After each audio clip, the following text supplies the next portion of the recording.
on n'avait pas déclenché cette collecte-là, le corps du frère Kaya serait aujourd'hui dans une fosse commune, puisque le dernier délai, c'était le dimanche dernier.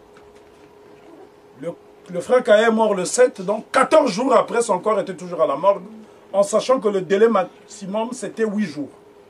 Le frère Malcolm était désemparé. C'est en se rendant à l'ambassade du Congo qu'il a rencontré donc, le prestataire de pompes funèbres, M. Tati. Et lui était prêt à s'endetter sur 3 ans, faire plusieurs chèques pour pouvoir éviter à notre frère Jean-Pierre Kaya d'aller dans une fosse commune. Moi, je venais de rentrer d'Afrique. Lorsque j'ai appris quand j'ai appris fosse commune, j'étais dans tous les états parce que dans nos coutumes, il n'y a pas un seul être humain qui puisse finir sa vie dans une fosse commune. Ça, ce n'est pas dans notre culture. On ne peut pas se dire kémite, descendant de peuples qui vivaient, qui se faisaient enterrer dans des sarcophages, et qu'un de nôtres, et pas n'importe lequel, à savoir Kaya, aille dans une fosse commune. Tu enlèveras ça, s'il te plaît. Ngomulu ya Sangi Yamina Bantu Laskoni. Ngomulu ya Sangi Yamina Bantu signifie en langue Congo le lion de la brousse qui dévora les drapeaux. Laskoni est mon patronyme. Je suis poète écrivain, chef d'orchestre de jazz. Je dirige une formation musicale qui regroupe 22 musiciens afro-caribéens, afro-américains et africains, dans le but de revisiter l'histoire du peuple kémite, comme on l'appelle, à travers le jazz, musique qui prend source dans l'esclavage. Je suis également documentariste. Mon objectif, c'est de montrer une Afrique positive, celle qui rigole, celle qui innove, celle qui invente, et non celle qui tend la main pour recevoir le monde. Je suis également historiographe. Mon objectif primordial est de collecter la mémoire africaine en interviewant des anciens, en visitant certains sites historiques, car l'Afrique pourrit de vestiges. Si les vestiges étaient des denrées alimentaires, je crois que l'Afrique sentirait mauvaise. Voilà. Se sentirait mauvais plus.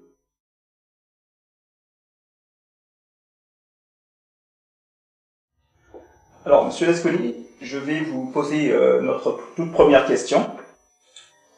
À savoir, le système éducatif occidental est-il inapproprié pour les enfants d'origine africaine? Tout d'abord, il n'y a pas de raison qu'il y ait une éducation occidentale qui se fasse en Afrique. Nous sommes africains, nous ne sommes pas des occidentaux. Donc forcément, la réponse est dans votre question.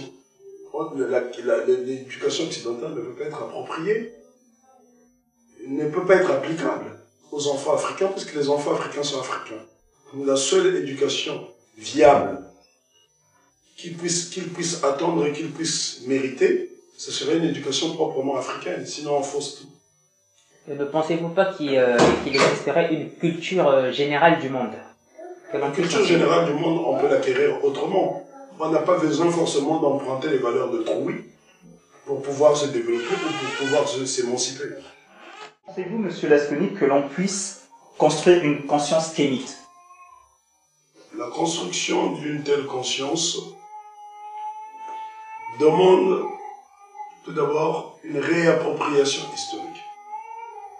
Si on ne sait pas d'où l'on vient, on ne peut pas savoir où on va. Nous avons eu la chance dans notre histoire d'avoir eu des grands hommes qui ont tracé les chemins. Si vous lisez Philosophie and Opinion de Marcus Garvey, qui a été le point crucial de ma vie, Garvey dit A people without knowledge of his past history, origins and culture is like a tree without roots. Un peuple qui n'a pas la connaissance de son histoire et de sa culture est comme un arbre sans racines. Pour la première étape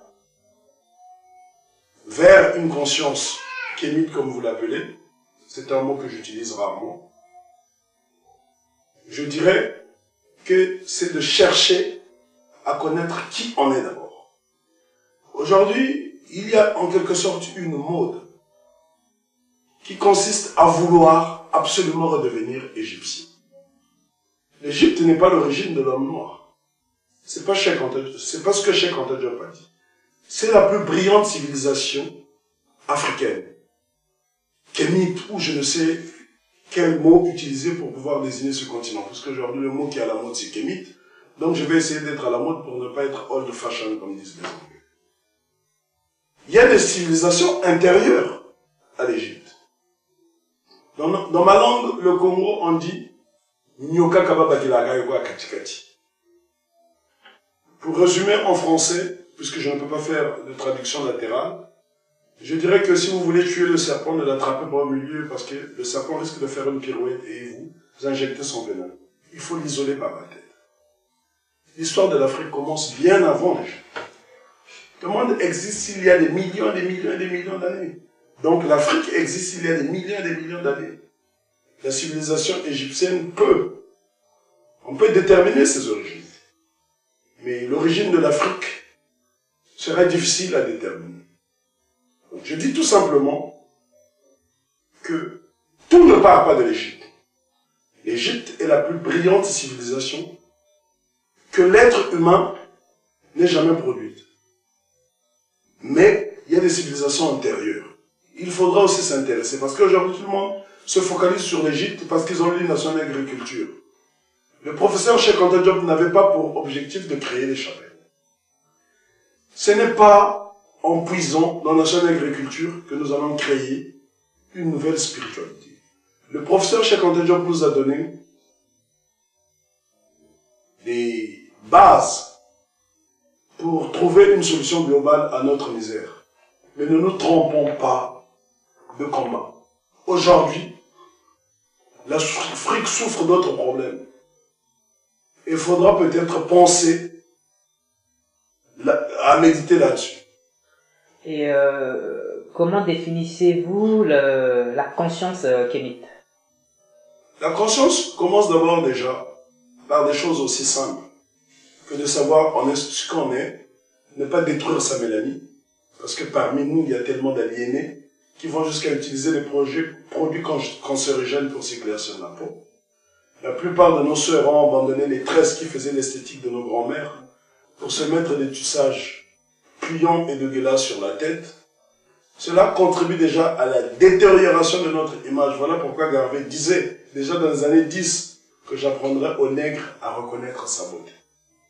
Donc ça, c'est déjà une étape de la conscience. Secondo, prenons par exemple nos enfants. Ils ont tendance à reproduire ce qu'ils voient en Europe.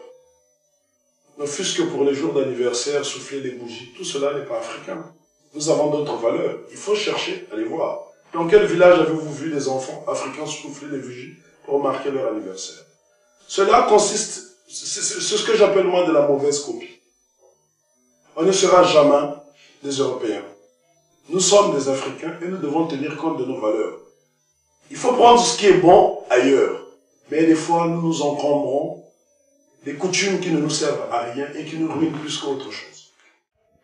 Monsieur Lasconi, que pensez-vous des égyptologues, pour reprendre l'expression tout à l'heure kémite, face aux travaux de Cheikh Anta Diop?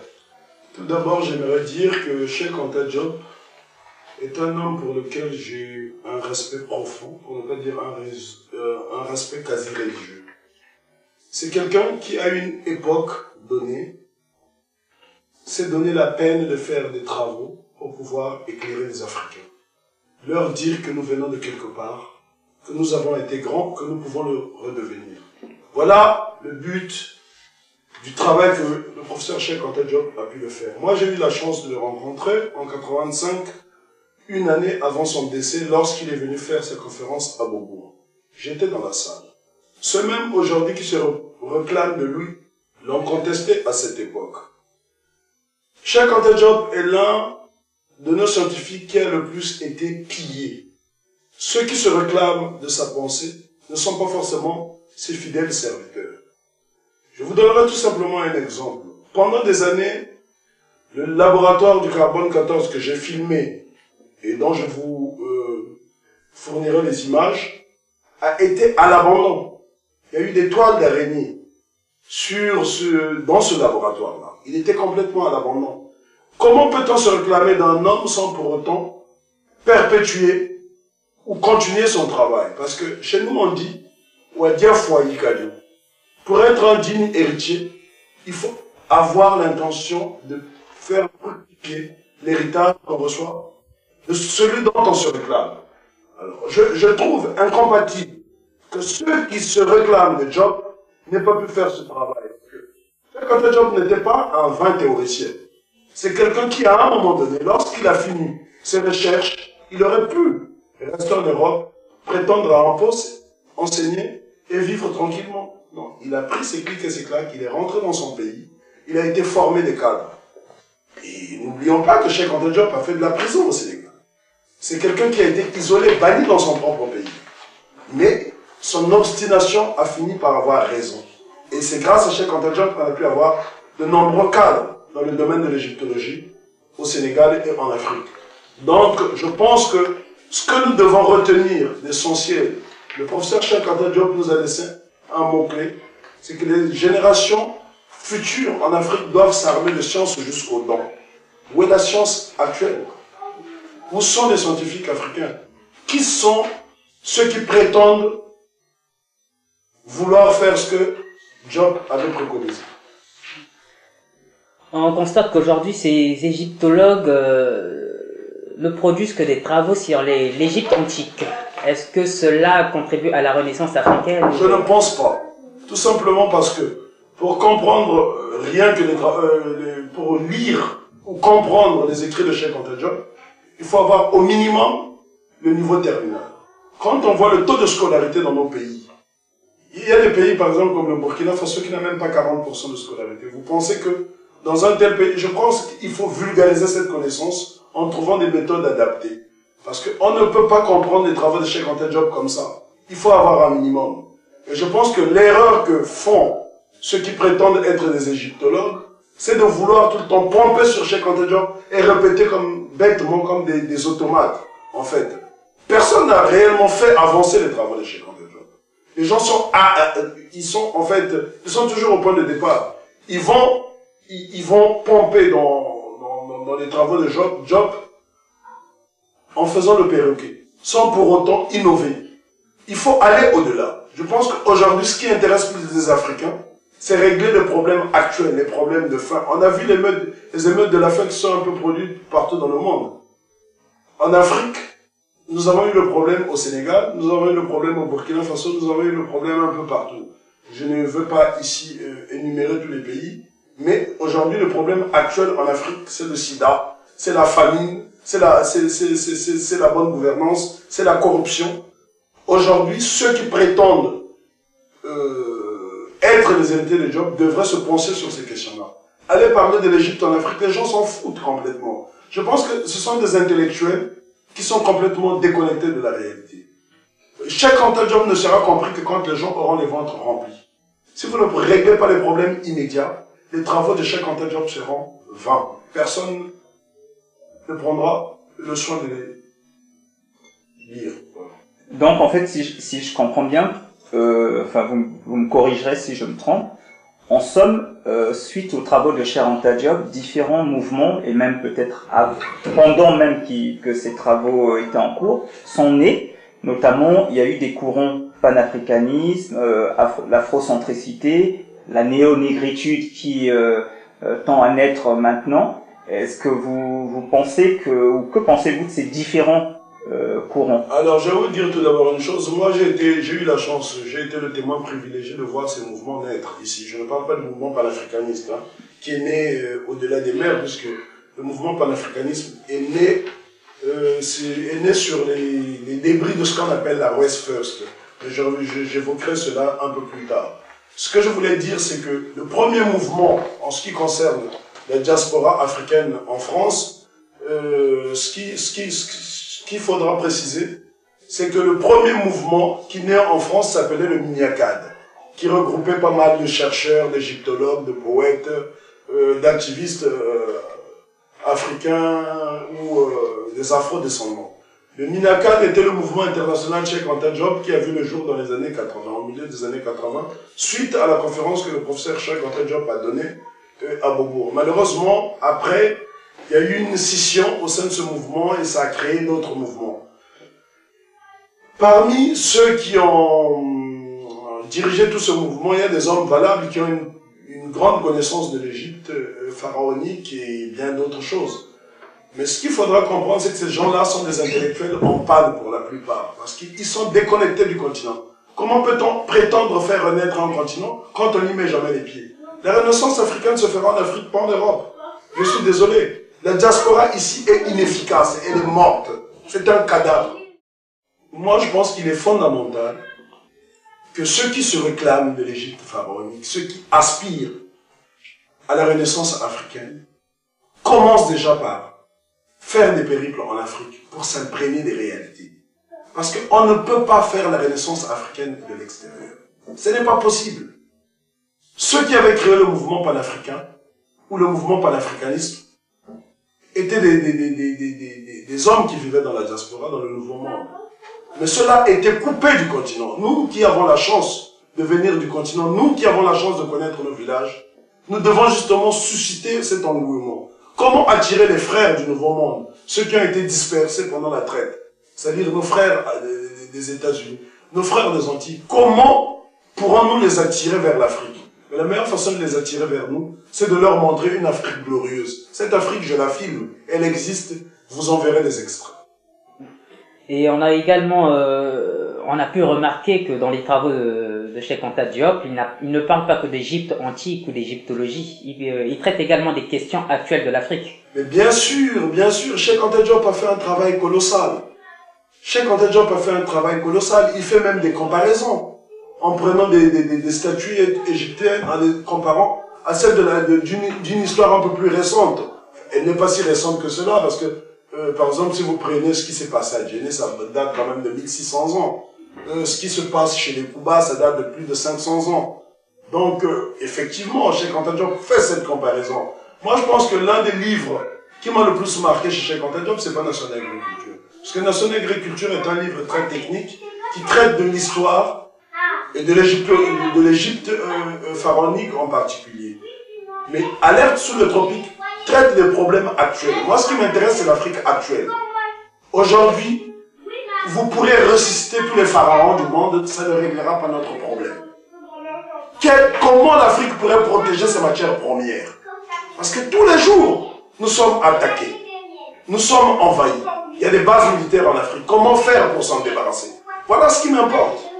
En Côte d'Ivoire, on a vu des jeunes se faire massacrer par une armée de occupation, sans pour autant que cela indigne l'Afrique tout entière. Tout simplement parce que nous sommes impuissants.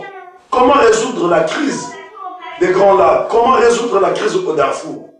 Des milliers de nôtres meurent tous les jours. Comment pourrons-nous stopper cette hémorragie? Voilà ce qui pour moi est urgent. Alors, Monsieur Lasconi, hormis Cheikh Anta Diop, qui est effectivement un de nos scientifiques et historiens qui a beaucoup apporté, mais est-il le seul? Y a-t-il eu d'autres qui ont fait autant de travaux que lui? Bien sûr qu'il en existe d'autres. Simplement, je pense que l'une des raisons qui explique qu'on cite souvent Cheikh Anta Diop, c'est tout simplement parce que c'était un scientifique qui écrivait en français. Donc effectivement, par rapport à l'avantage de la langue, puisque la plupart des Africains dits francophones parlent le français, donc effectivement, il ne pouvait que se focaliser sur les travaux du professeur Cheikh Anta Diop, puisqu'il y a l'obstacle de la langue. En revanche, il y a des hommes comme John Henry Clarke, qui nous a quittés il n'y a pas très longtemps, qui a travaillé énormément sur la question égyptienne. Actuellement, on a des hommes comme le professeur Leonard Jeffries, qui travaillent là-dessus. Nous avons également eu le regretté professeur Barechango Achakomoussa, qui était un Afro-Américain qui a travaillé sur la question égyptienne. Nous avons et pourtant un autre francophone qui est décédé en 1911, qui était d'Haïti, le professeur Antéor Firmin. Ce sont des gens qui ont travaillé sur l'Égypte pharaonique. Donc je pense qu'il serait bon qu'on puisse aussi diversifier nos sources. De toute façon, ces sources ne sont pas incompatibles puisque tous arrivent à la même conclusion que nous devons s'unir. Rares sont ceux qui font référence au professeur Kizerbo, qui a énormément travaillé sur l'Afrique contemporaine, sur même l'Afrique ancienne. C'est quelqu'un qui maîtrisait les traditions parce que j'ai eu la chance de rencontrer le professeur Kizerbo à plusieurs reprises. Il m'a d'ailleurs reçu très dignement à son domicile à Ouagadougou. Le professeur Kizerbo était une bibliothèque vivante. C'est quelqu'un qui m'a beaucoup éclairé sur l'Afrique des indépendances. malheureusement, très peu d'intellectuels, très peu de nos intellectuels ont fait la démarche d'aller à sa rencontre. Et c'est vraiment déplorable.